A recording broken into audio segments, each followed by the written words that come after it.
4 വർഷം മുമ്പാണ് ഉസ്സൻ തൻ്റെ വീടിനോട് ചേർന്ന കൃഷിയിടത്തിൽ ജമൈക്കൻ സ്റ്റാർ ഫ്രൂട്ട് നട്ടുപിടിപ്പിച്ചത്. ഇപ്പോൾ 15 അടിയിലധികം വളർന്ന മരത്തിൽ 100-ൽ പരം കായ്കളുണ്ട്. മൂപ്പെത്തുന്നതിന് മുമ്പ് പച്ച നിറത്തിലുള്ള പഴത്തിന് പഴുത്തു കഴിഞ്ഞാൽ വയലറ്റ് നിറമാവും. കേരളത്തിൽ വളരെ കുറച്ച് സ്ഥലങ്ങളിലേ ഉള്ളൂ. മലയോര മേഖല എനിക്ക് തോന്നുന്നത് ആദ്യമായിട്ടാണ് ഇത് കായ്ച്ചിട്ടുണ്ടാവുക. ഇത് നട്ടിട്ട് ഇപ്പോൾ 4 വർഷമായി. ഇപ്പോൾ ആദ്യമായിട്ടാണ് കായ്ക്കുന്നത്. ഇപ്പോൾ 100ഓളം കായകളുണ്ട്.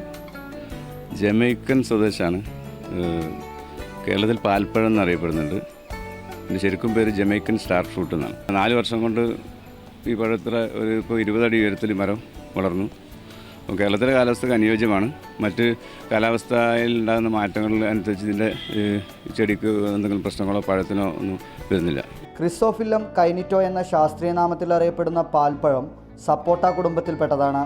ഏറെ ഔഷധ ഗുണമുള്ള ഇവയുടെ ഇല സന്ധിവാതം, പ്രമേഹം എന്നിവയ്ക്ക് കഷായമുണ്ടാക്കുന്നതിനും ഉപയോഗിക്കുന്നു. കേരളത്തിലെ കാലാവസ്ഥയ്ക്ക് വളരെ അനുയോജ്യമാണ് ഈ പഴമെന്നാണ് ഉസ്സൻ പറയുന്നത്.